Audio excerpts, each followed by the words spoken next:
Tuhan sertamu. Dan sertamu juga. Inilah Injil Yesus Kristus menurut Markus. Dimuliakanlah Tuhan.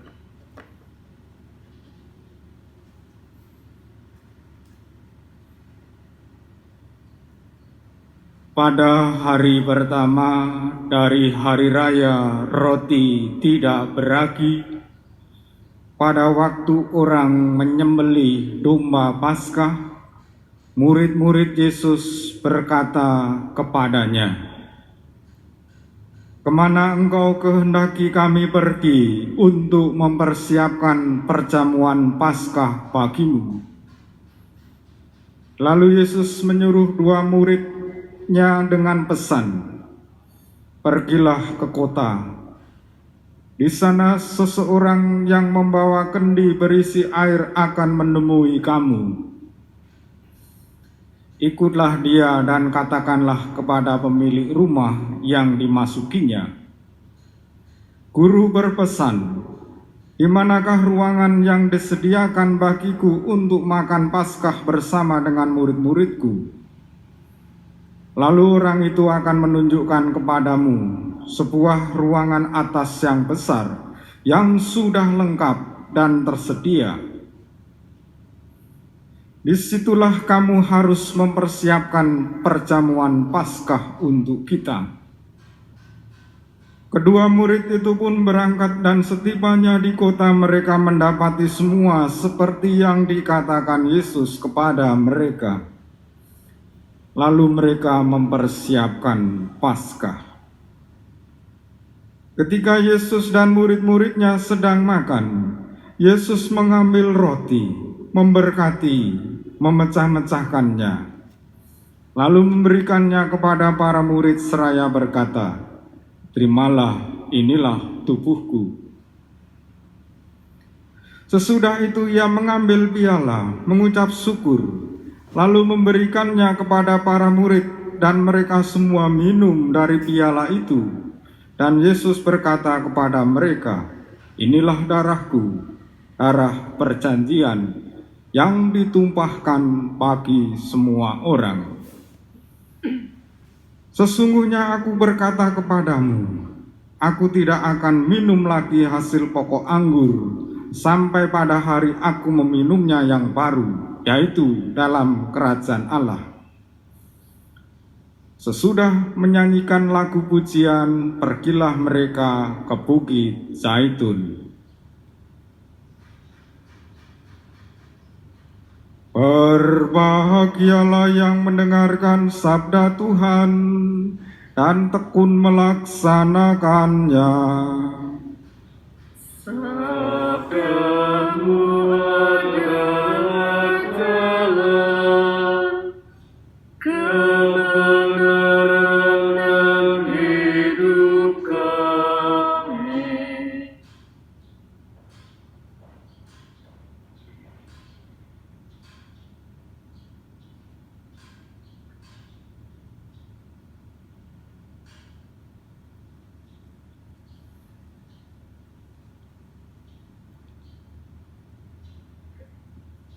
Bapak Ibu umat Allah yang terkasih, selamat sore. Sehat semua ya? Kita harus menjaga kesehatan mental dan kesehatan fisik kita supaya iman kita pun sehat.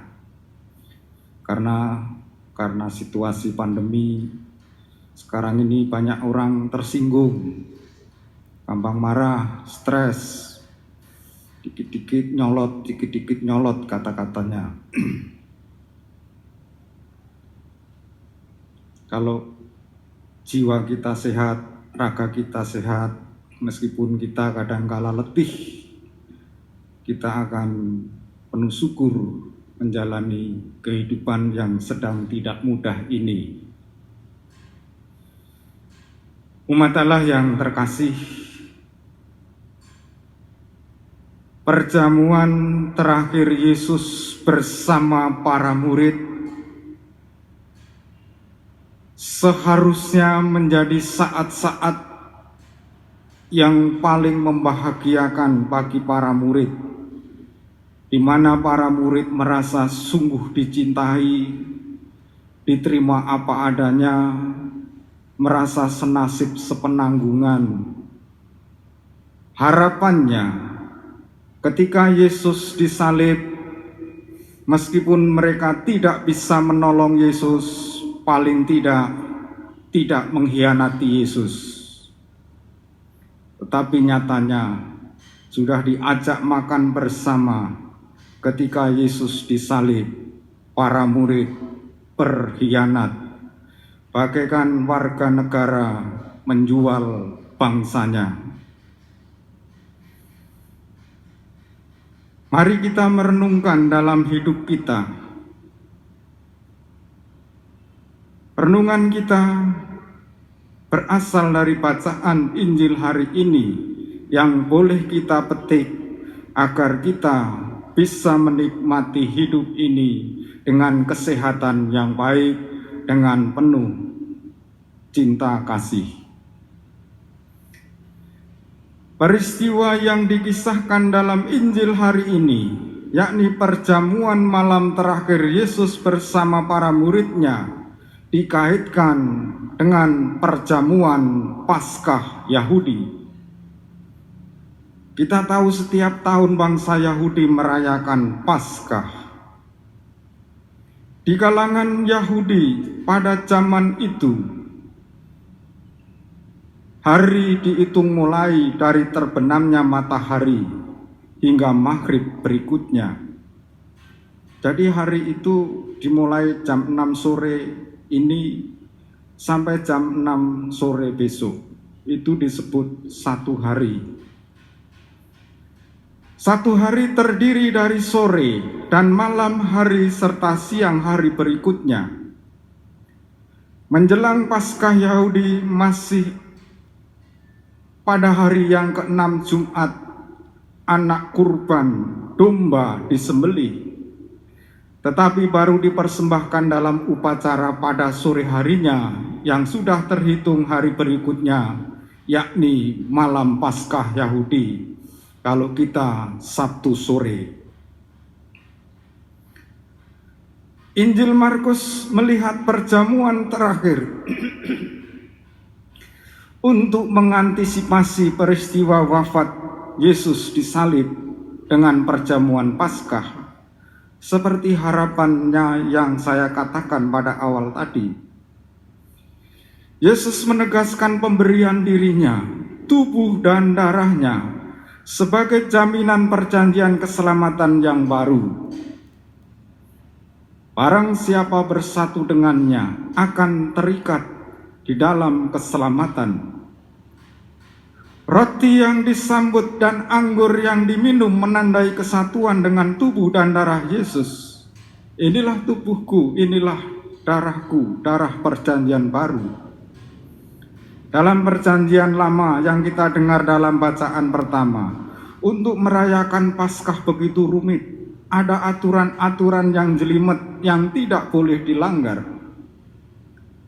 Tetapi dalam perayaan Paskah Yesus bersama para murid semuanya sudah tersedia dan sangat istimewa. Injil Markus memakai perjamuan Paskah sebagai peringatan pembebasan umat perjanjian lama dari perbudakan di Mesir untuk memberitakan, untuk mengartikan kurban Yesus disalib. Dia kurban yang membebaskan kemanusiaan dari penindasan dosa. Perjamuan terakhir sebagai perayaan penebusan.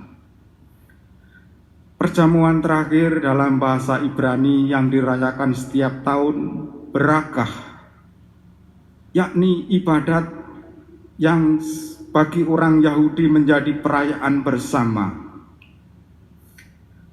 Kalau dalam budaya Jawa yang masih Jawa Tulen, kenduri.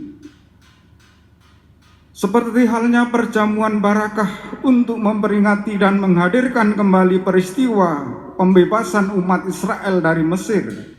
Perjamuan Ekaristi dijalankan untuk mengenang kembali kebersamaan Yesus yang mengorbankan diri bagi keselamatan orang banyak.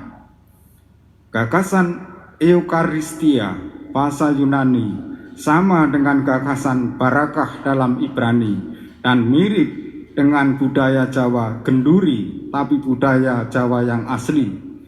Makan kenduri yang dibagi-bagi, tidak dalam bentuk nasi kotak seperti zaman ini. Kalau kita merenungkan, pemilihan tempatnya sangat istimewa. Pemilihan tempat perjamuan dikisahkan dalam Injil Markus bab 14 ayat 12 sampai 16 dengan cara yang unik dan sangat istimewa. Seakan-akan semuanya sudah diatur. 2 orang murid disuruhnya memasuki kota lebih dahulu, dan di sana mereka akan berjumpa dengan seseorang yang membawa kendi air. Mereka disuruh mengikuti orang itu, dan orang itu akan menunjukkan ruang besar yang di atas yang sudah dilengkapi dan siap dipakai. Pada kesempatan itulah Yesus membuat roti dan anggur perjamuan menjadi tanda pemberian diri seutuhnya kepada mereka yang ikut makan dan minum bersama Dia. Kata-kata pendirian, konsekrasi, inilah tubuhku dan inilah darahku, menjadi ajakan bagi kita untuk ikut serta dalam perjamuan, agar kita menyadari bahwa sebenarnya kita bersatu dengan Yesus yang kini menjadi penanda keselamatan bagi semua orang. Injil merumuskannya sebagai darah perjanjian, yakni yang dulu secara ritual diadakan dalam upacara kurban sembelihan untuk meresmikan perjanjian baru. Umat Allah yang terkasih, dengan merayakan Ekaristi, kita rayakan 2 hal. Pertama, kurban Yesus, persembahan Yesus untuk keselamatan manusia. Yang kedua, kita diajak untuk berbagi hidup dengannya. Ingatan kita, amnesis, terus dirayakan, diingatkan turun-temurun hingga zaman ini. Tak ada satu hari pun lewat tanpa kenangan tadi. Perjamuan terakhir masih terus berlangsung, juga dengan kesatuan Dia yang mengorbankan diri demi semua orang harus semakin nyata. Dan tahun ini kita merayakan tahun Ekaristi. Kata-kata yang harus kita ungkapkan terus-menerus dan kita hayati. Kealahan Kristus memeluk kemanusiaan kita. Ketika kita merayakan Ekaristi, buahnya diharapkan setia mengikuti jalan salib Tuhan. Dan kalau kita tidak bisa menolong sesama kita yang menderita, kita tidak usah mengolok-olok mereka, paling tidak menyakiti hatinya. Kita bersyukur atas Ekaristi. Semoga kita semakin mirip dengan Yesus dalam segala kata dan perbuatan kita setiap hari. Kita